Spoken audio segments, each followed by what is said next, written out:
You know that feeling when you're sitting at a bar in Chicago, beer in hand, talking Bears football, and somebody leans in with that look in their eyes like they've just heard something big?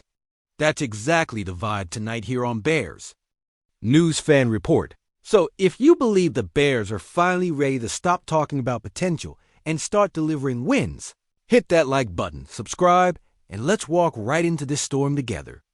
The way this offseason has unfolded, you can almost hear the hum of something building in Hollis Hall.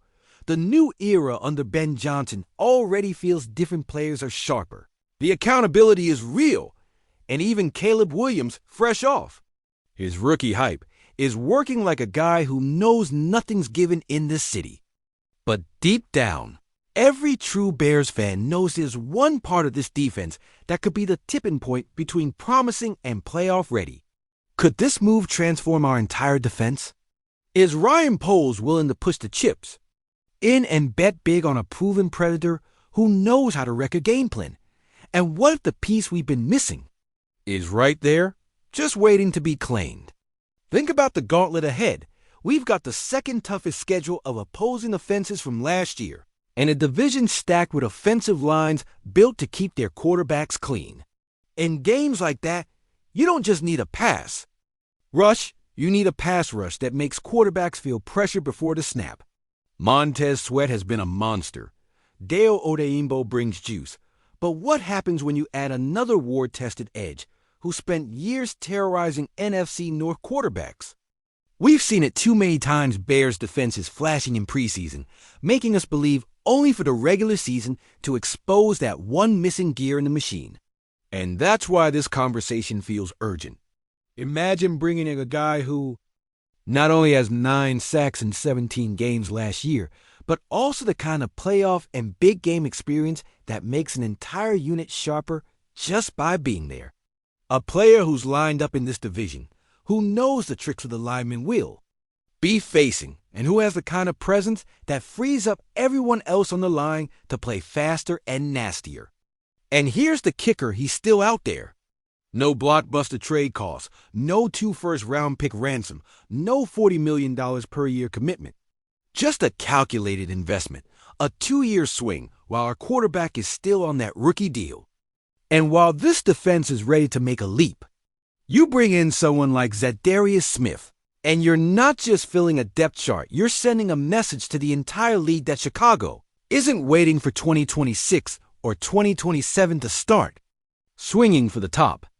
The question now is whether Poles sees the same window we do, because if he does, the Bears could be staring down one of the most dangerous defensive fronts in football. And that's when the rest of the NFC starts paying attention. You can almost hear it, can't you? That low rumble under the surface, the kind that tells you something big is about to break loose in Chicago. It's not just the usual preseason chatter. It's the kind of energy that makes you check the news twice a day and listen for every whisper coming out of Hollis Hall. So smash that like button, subscribe, and buckle in, because if the front office pulls the trigger on this move, we're talking about a seismic shift in what the Chicago Bears are, not just in the standings, but in the identity we carry into every single snap. This isn't about adding another body to a depth chart. This is about injecting a proven closer into a defense that's been knocking on the door for years, but hasn't had the sledgehammer to blow it off the hinges. It's about that final, ruthless piece that can turn a dangerous defense into the kind of unit that doesn't just stop drives, it breaks teams. You look around the league, the great defenses in recent memory, the 2015 Broncos, the 2013 Seahawks, the 2000 Ravens, all had that one disruptor who tilted the field before the ball was even snapped. A presence that dictated protection schemes and made offensive coordinators lose sleep. Montez Sweat has the tools to be that guy for us. The long, relentless motor that quarterbacks dread. But football history tells us something brutal. Even the best pass rushers need their running mate, their equal opposite who forces an offense to pick their poison.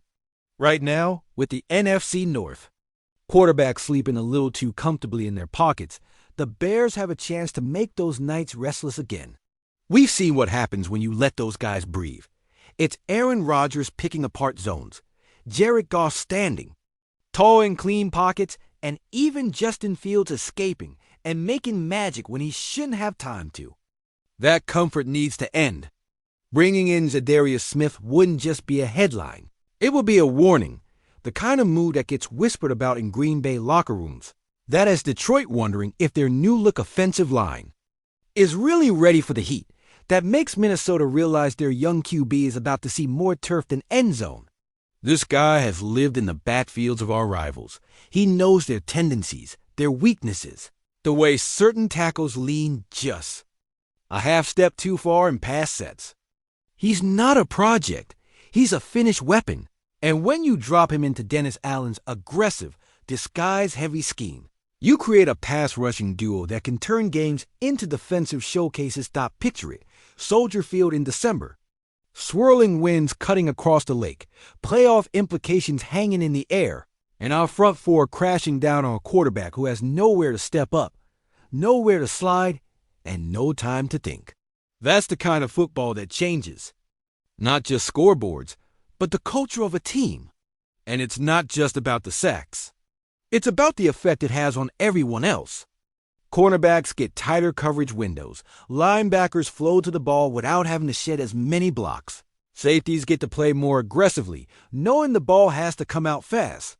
That's how you create turnovers, and turnovers in January are how you punch your ticket to the NFC Championship. And let's not forget the window we're in.